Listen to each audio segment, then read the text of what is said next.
Hello বন্ধুরা, কেমন আছো? আশা করি সবাই ভালো আছো। আমিও ভালো আছি। আজকে আবারও তোমাদের সামনে নতুন একটা ভিডিও নিয়ে চলে এলাম।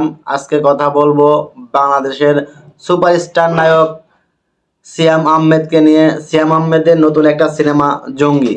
আর এই জঙ্গির অফিসিয়াল অ্যানাউন্সমেন্ট কালকে হয়ে গেছে এবং প্রথম লুকের যে পোস্টার সেটাও অলরেডি চলে এসেছে এবং যেখানে সিয়াম আহমেদকে দেখা যাচ্ছে বড় বড় জঙ্গলিদের মতো গোঁফ এবং কোঁকড়ানো চুল এবং জিহ্বায় ছিল রক্তাক্ত টকবগে রক্তাক্ত জিহ্বা।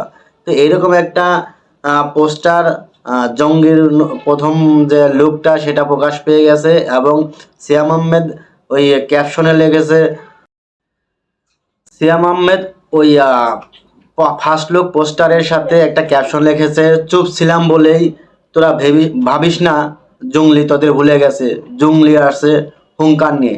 এরকম একটা ক্যাপশন নিয়ে সিয়াম আহমেদ তার ফেসবুক ভেরিফাই পেজে বলেছেন যে জঙ্গলি আসছে 2025 সালে ঈদুল ফিতরে এবং ঈদুল ফিতরে জঙ্গলির সাথে লড়াই করবে বাংলাদেশের সুপারস্টার নায়ক শাকিব খানের বরবাদ এবং আরফান নিশোর দাগি।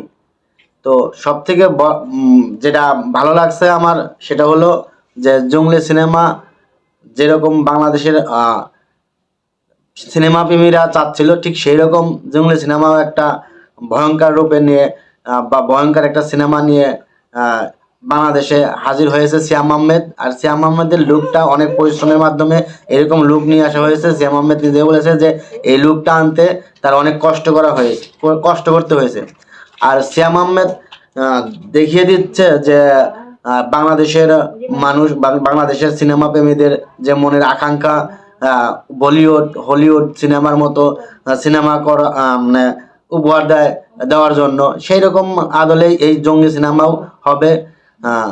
এম রহিম পরিচালনায় এই জঙ্গলি সিনেমায় প্রথমবারের মতো জুটি বেঁধে অভিনয় করতে যাচ্ছে সিয়াম আহমেদ,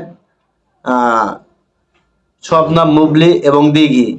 এছাড়াও আরও অনেকেই এই সিনেমায় অভিনয় করবে এবং যারা অভিনয় করছে তাদের প্রত্যেকজনকেই এই অভিনয়তে অনেক কষ্ট করতে হয়েছে এবং অনেক কষ্টের বিনিময়ে এই সিনেমাটা তৈরি হয়েছে। এরকম একটাই অ্যানাউন্সমেন্ট এম রহিম দিয়েছেন। তো আশা করি জঙ্গলি সিনেমা অনেক ভালো একটা সিনেমা হবে এবং সবার কাছে গ্রহণযোগ্যতা পাবে। এরকম সিনেমা বাংলাদেশে হয়তো আগে কখনো দেখা যায়নি। যেরকম শাকিব খান দেখাচ্ছে যে বাংলা সিনেমাকে তিনি উচ্চ পর্যায়ে নিয়ে গেছেন, ঠিক সেই রকমই সিয়াম আহমেদও এই জঙ্গলি সিনেমার মাধ্যমে বাংলাদেশের ফিল্ম ইন্ডাস্ট্রিকে একটা উচ্চ পর্যায়ে নিয়ে যাবেন, এই আশা ব্যক্ত করে আজকে আমি আমার ভিডিও এখানে শেষ করছি। সবাই ভালো থাকবেন, সুস্থ থাকবেন। আল্লাহ হাফেজ।